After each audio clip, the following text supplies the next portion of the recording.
Since we're leaping here, or moving, progressing here, what we'll do is we'll start with Jason, then we'll go with Judy, and then Vas. And I think that will progress up the scale from higher education to professional development to executive development.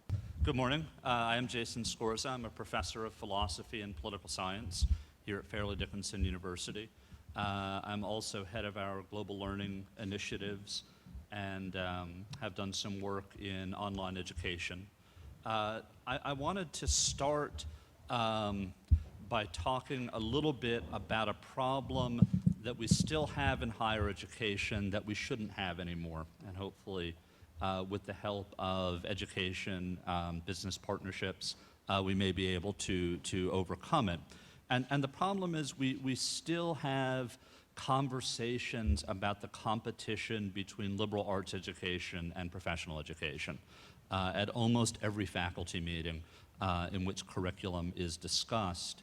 And we treat this dichotomy as if it were very real and very important, and as if, you know, these professional programs are the barbarians at the gates trying to, you know, to dumb down our standards and turn universities into production lines for entry-level employees. And there's the flip side of that, the stereotype of liberal arts education as sort of a hodgepodge of this and that, which vaguely humanizes our students and in no direct way turns them into productive citizens. I think that dichotomy is false, and that we've labored under it far too long, and that it's time to give the lie to both of the stereotypes, of both the stereotype of professional education as training entry-level employees, and of liberal arts education as nice, but not in any direct way manifestly valuable or productive. What I have tried to do in my work at Fairleigh Dickinson is to try to talk, instead of professional education versus liberal arts education, to talk about a universal set of competencies that should be familiar to all of us, that have both professional and civic, which is to say benefiting citizenship in general, both professional and civic dimensions to them. The competencies that we talk about here are, you know, the ability to communicate effectively in writing, the ability to communicate effectively in oral speech, the ability to find information using computers, the ability to evaluate complex social situations for their ethical dimensions, the ability to apply the scientific method and identify and recognize pseudoscience, the ability to work in groups with people different from yourselves, awareness of global issues and how those global issues affect our lives on a local level, knowledge of other cultures, ability to use mathematics and statistics to solve complicated problems, which is to say the rudiments of database decision making. In my work, both as a teacher and as a scholar of education, I try to emphasize that none of these competencies belong only to the professional world or only to the world of civic life, and that we can design our curriculums both within academic specializations and within general education programs to embrace all of these competencies, and perhaps some that I've left out, and become allies in the cause of our students' education and preparation, both for a lifetime of work and also a lifetime of citizenship. Thanks, Jason. Judy? That's actually a very interesting point of view. I'm probably one of the few liberal arts graduates ever hired at BASF. Herbert, you can probably attest to that. I joined BASF about 2.5 years ago at a time when the company was really in an interesting space. We had just acquired 3 very large organizations, and within North America, BASF may not be all that well known. Worldwide, we are the leading chemical company, globally recognized as an industry leader, and we're clearly one of those folks, as Michael said, that relies on continuous technology innovation for our success. But interestingly, in order to be successful in the future, we've recognized that there is a whole new skill set that's required. And I think some of the competencies you spoke to are very relevant for that. So what we're looking at is how do we actually bring science and technology into the world of customer partnerships? How do we solve problems together with people across different aspects of our organization and with people outside of our organization?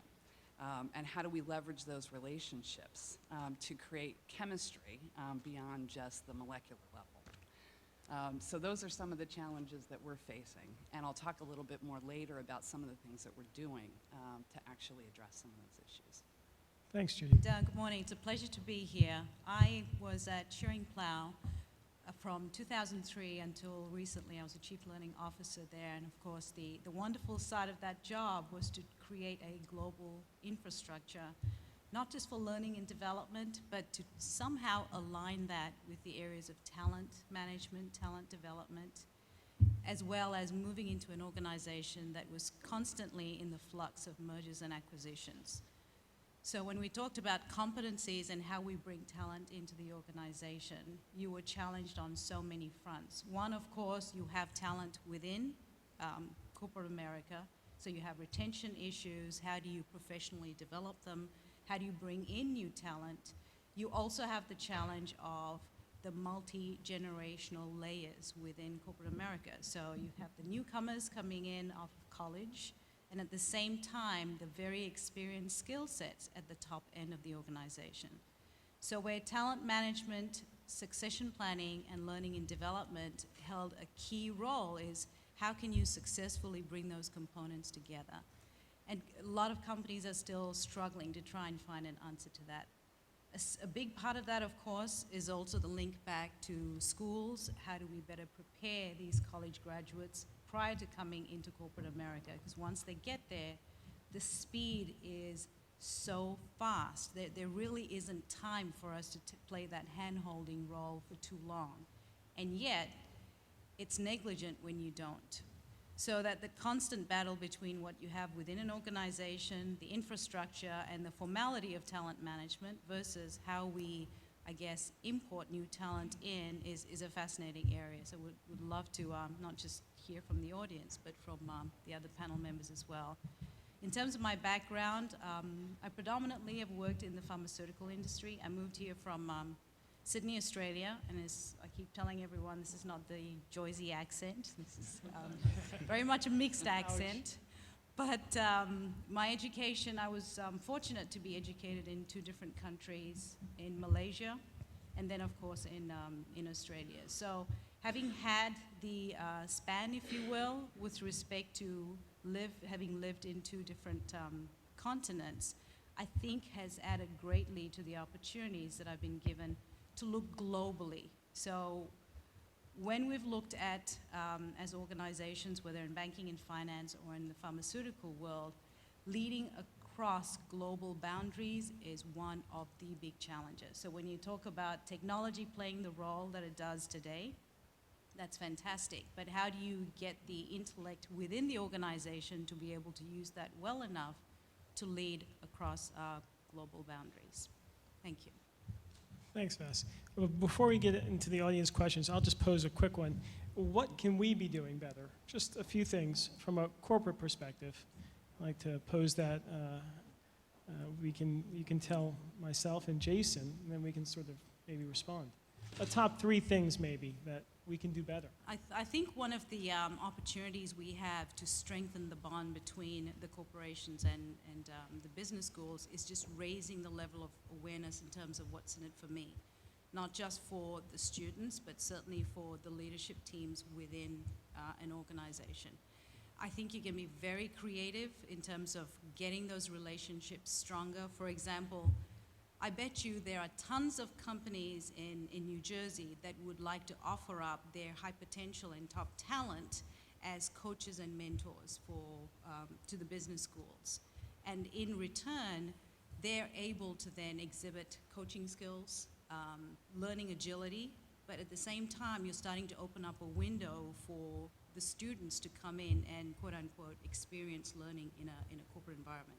The other thing I think corporations can do is make it part of a long-term incentive plan. So for those line leaders and coaches that take on the extra activity to, and I'm not going to use the word teach, but to help transition college students into corporate America, it's not going to be hard for you to build an incentive plan around that or recognize those individuals. I think where we've seen success in partnering with institutions of higher learning has been, ironically, with the community colleges. Intensive production asset base here in North America, over 160 production sites. For us, the people who actually dealing with that dropout rate and helping us to deliver people who have the fundamental skills to be able to safely operate our chemical process plants, to be able to do the critical jobs that frankly keep the wheels on the bus moving in any organization, accounts payable, shipping. Those are the things that at the end of the day, we'll talk a little bit about the business areas, but those are the things where we've found that actually developing partnerships with the local community colleges and even the vocational technical programs have helped dramatically, both from a social perspective, a community relations perspective, service learning opportunities, but obviously as well preparing people to be productive and well compensated, members of a large corporation. In terms of the business schools, I think in addition to what Vas mentioned, one of the things that I would like to see, frankly, is more emphasis in the MBA side on both leading across global boundaries, but also on organizational dynamics. Most of the leaders that I see coming out of the MBA programs are still much more focused on the finance and economic side of the equation. You know what? Those guys, largely they're all highly competent in that area. Price of admission for us to hire an MBA is someone coming out of a top-tier school who's nailed that side of the equation. What sets apart the best from the rest, the people who actually make it to the top of the organization, running businesses, running functions, and global general management, are the people who've mastered the organizational dynamics and the social interaction and cooperation competencies that are necessary to run an enterprise. And I just don't see enough of that coming out of the business programs. Okay. I don't know if you have the same point of view. I agree. I think that's. I think we commiserate about that, Vas and I. Let me just, before we open up to the audience, I'd like to ask Michael, what you've seen, you've been on the road for a while now, who is doing it well? And you mentioned the online universities, but who is doing it well, just preparing students for the workplace? Is there anyone that stands out, or any schools that stands out, besides your alma maters? I don't think you'd say my alma maters are one of them, but there's a really interesting university that I've come across recently called Bellevue University.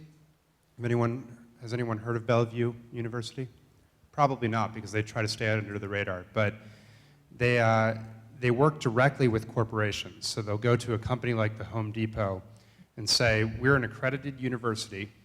You have lots of lots of employees who have not completed degrees in certain areas. Let us custom design a program for you to help the student get the training that they need to be successful in your organization.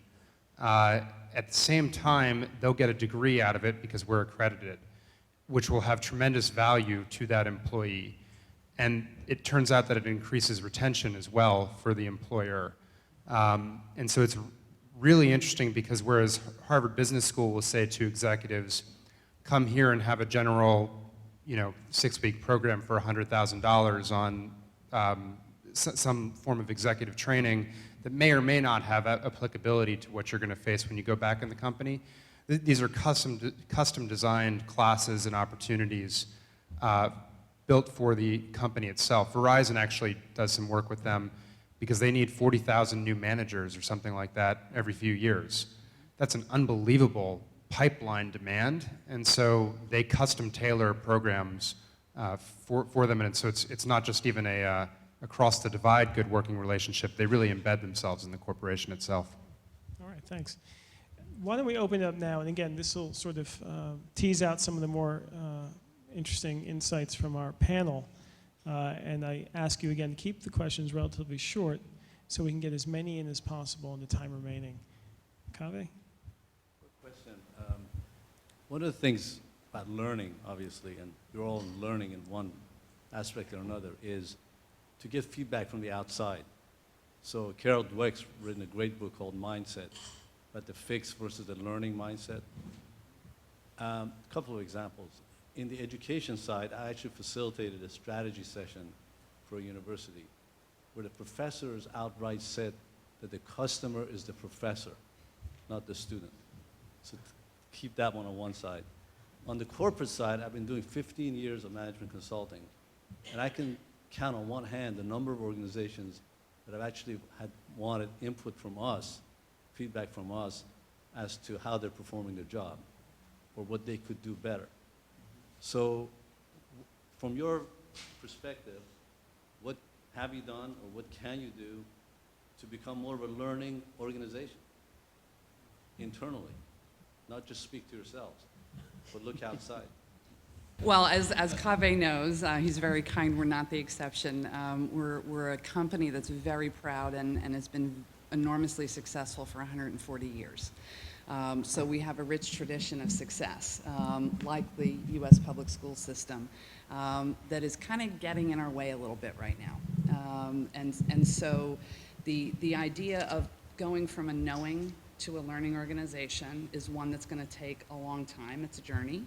But the types of things, very simple, tactical things that I think any organization or institution can do to begin that shift is to start to create communities of dialogue, whether they're around functional technical disciplines, product lines, employee affinity groups, any opportunity to stimulate cross-hierarchy, cross-functional, cross-organizational boundary dialogue and begin the process of engaging and learning from each other, to me, is just a really rich starting point. It sounds super simple, but I think it's the essence of the social community aspect of online learning that you've all been talking about. The other thing I'd add is learning agility isn't something that comes easily to a lot of organizations. I think that the larger the organization, the longer it's been around, to Judy's point, it is much harder to move from one piece to the next. I think you've got to make learning agility one of the core competencies that you attract people into the organization.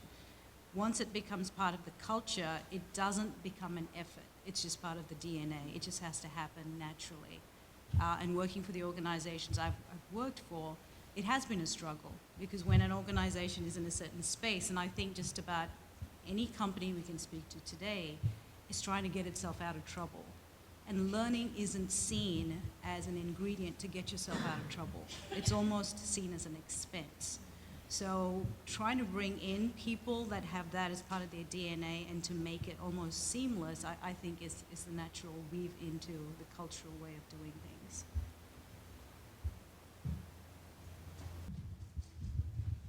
My name is Ross Miller. I've been a senior executive in large, small, and family companies and have extensive global background.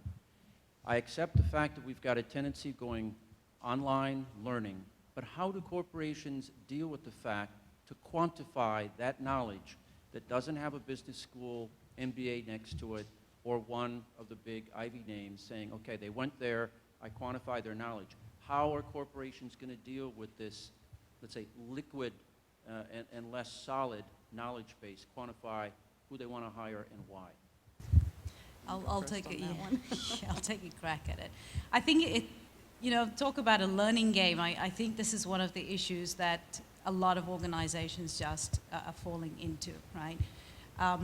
How credible is learning in an organization, and what source does it have to come from? I think part of the issue is going to be how is that, whether it's an online tool, learning on the job, or your previous experience, how quickly can you convert that into efficiency and productivity? So that level of credibility is still something most of us are struggling with. But you're absolutely right. I'd like to see a future where there are no boundaries in terms of where your learning comes from. I mean, I think it's more the experience that equates learning to success, right? And the experience comes in the form of your mental stimulation, the actual doing part of it, and the emotional stimulation.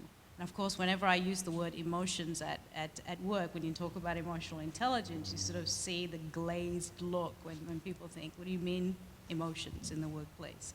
But emotions stir learning experiences.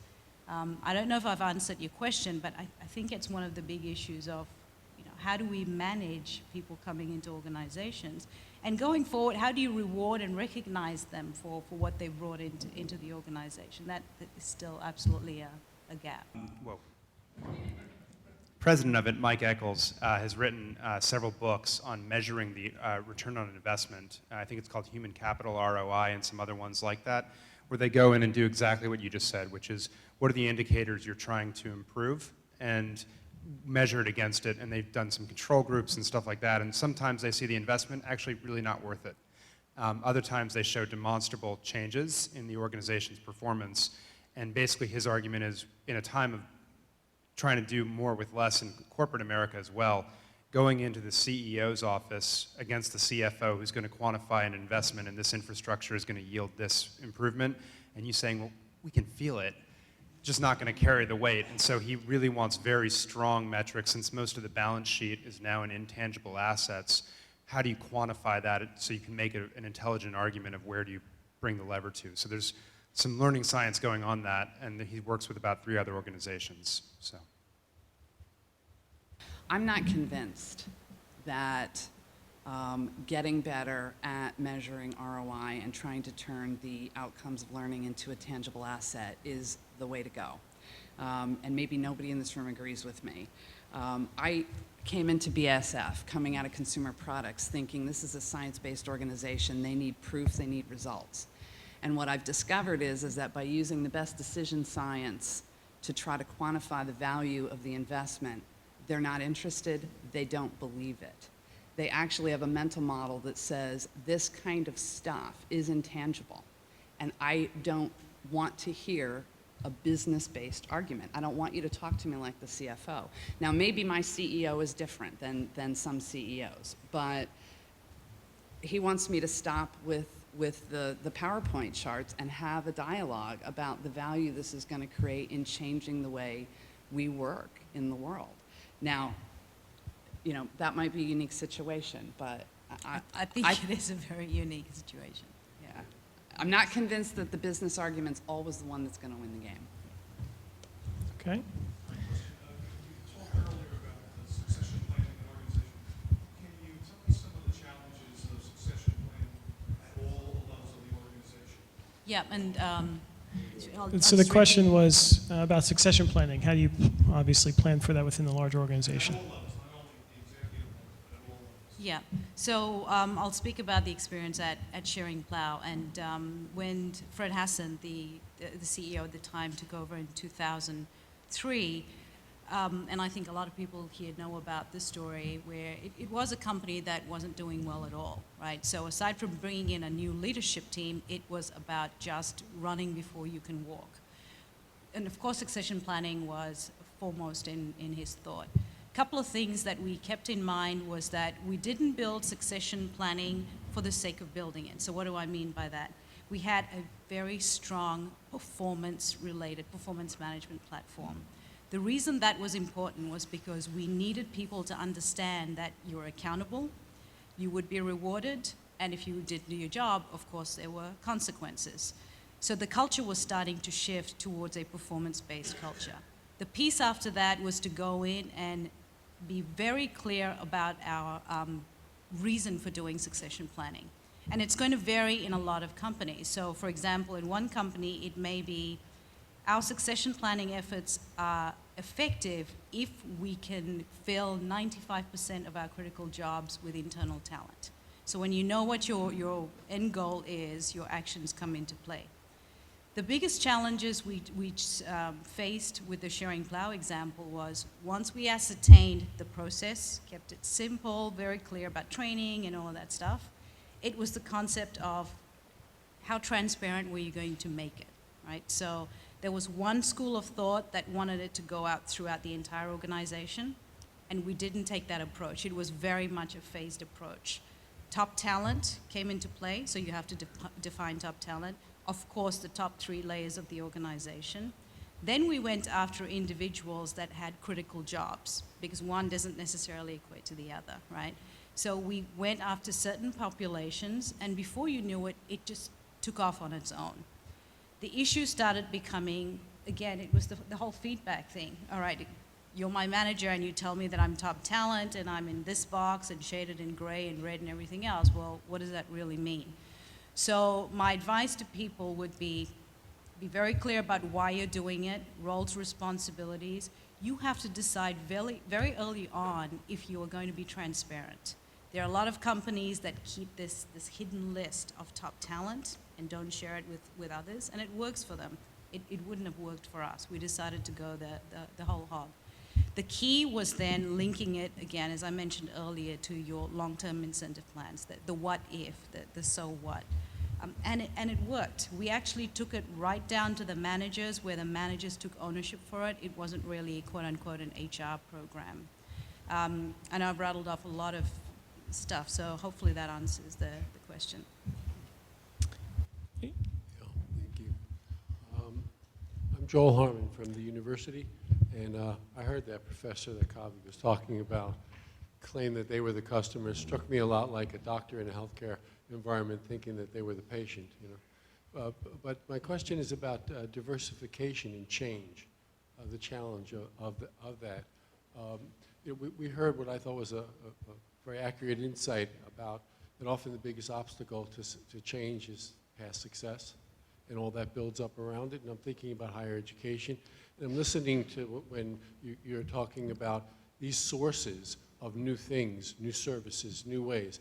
It's the newer community colleges, it's the startup organizations, it's the fringe kind of thing. And here I am in this business thinking about all these needs and wanting to provide them. And I think we're struggling, not just our own university, but I think even the whole sector is struggling about how do we balance that traditional business line that we have, you know, the more foundational education, which can be appreciated, versus that either lifelong or, you know, niche kind of thing that some company, some individual needs at a particular time, and being able to offer that. And it strikes me like we're looking to diversify our business model into new or business lines, if you will, or service lines.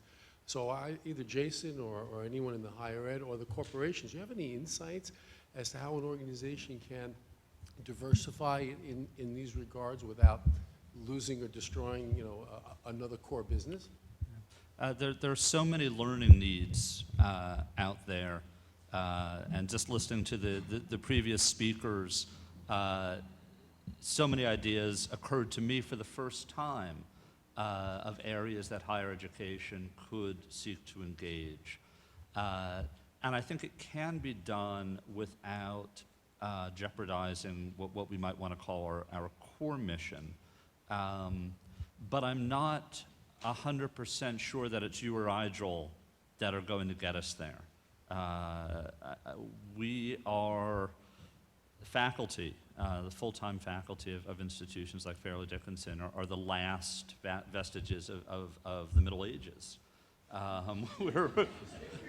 Well, I've spoken with you after a couple of drinks, and I know this to be the case. The problem we have is that we believe our own hierarchies are real. You know, we believe that our own hierarchies are real. We believe that everything needs to run through these rigid protocols of, you know, the faculty member with the idea to the department chair, to the department committee, to the dean, to the college committee, to the half dozen university committees that might have something to say about it. And then 4 years later, the opportunity's gone, right? So where Fairleigh Dickinson and I think our peer institutions have succeeded is when we've leapt out of the hierarchy. But that causes problems because we have a medieval system of governance at universities. We're not good at appointing a czar, you know, to just go and get the job done, or as the Romans used to call them, dictators, to go and get the job done and then report back in a speedy fashion. So we get in our own way. And I don't have, Joel, an easy answer for how we can preserve our governance traditions, not just for the sake of the traditions, but because of the ultimately the academic quality that those traditions ensure. Right? The slow and steady approach does guarantee that Harvard will be Harvard, and that Fairleigh Dickinson will be Fairleigh Dickinson. And that our brand, if you want to call them brands, will be consistently recognizable outside for what they are. And there's a huge amount of value to the enterprise in making sure those slow and steady processes continue. But there also needs to be mechanisms put into place where you can jump out of that structure to jumpstart a new enterprise or initiative, to incubate it, to get it rolling, you know, in a time frame of 6 to 18 months rather than 3 or 4 years. But it's a balancing act, and there has to be methods of accountability. Judy? The only thing I was going to add from the corporate perspective to that is I think you're dead on right. And like all of us large successful companies that have tried to also become good at disruptive innovation, I think you may have to think about the incentive model for your educators. Because I'll say this, having worked with a Harvard Business School professor who was very innovative and stepped out of the box, and I got a ton of value working with him. He was denied tenure.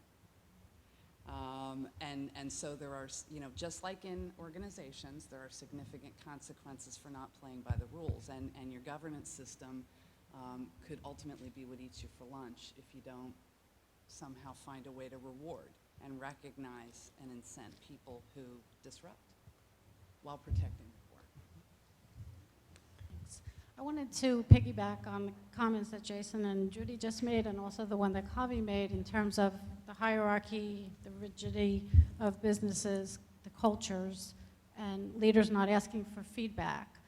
To Judy and Bas, I'd like to ask what you're trying to do in your organizations that will promote engagement of employees with leaders to try to share ideas, have a dialogue, and to at least embrace the notion that leaders can learn from employees and vice versa, of course. I think the creation of these, whether it's learning circles, affinity groups, just an opportunity for people to network, not just within their groups, but outside of, has been a tremendous step forward, because you're actually saying to people it's okay to openly share and learn from one another. We've also, and if I go back to the Schering Plough experience, we were also fortunate to have a CEO who was very open with his communication style, with asking for information, asking for feedback. So as much as I hate to say this, it starts at the top, right? It really has to be a behavior that people know it's safe to not just give feedback, but appropriately ask for feedback.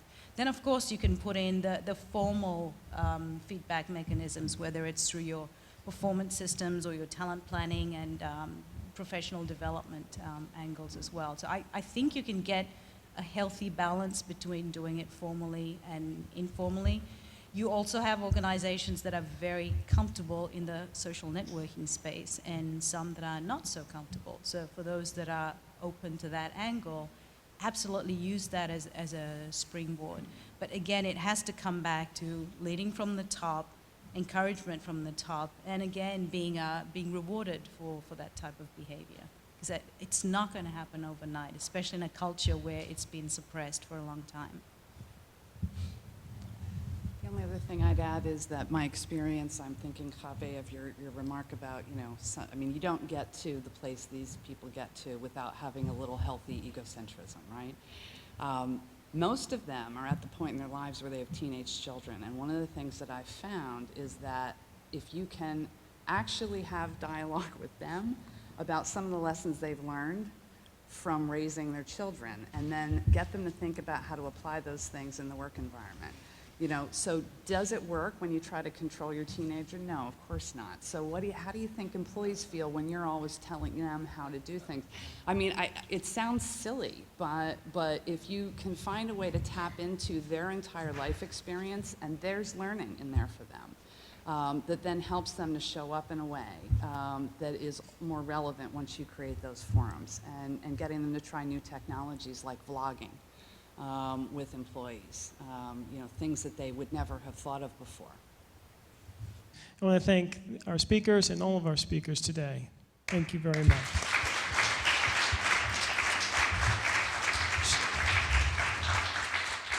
I think we've explored this topic pretty well this morning. And thanks for joining us. We have a few programs coming up, including our 20th anniversary on April 27th. So thanks again.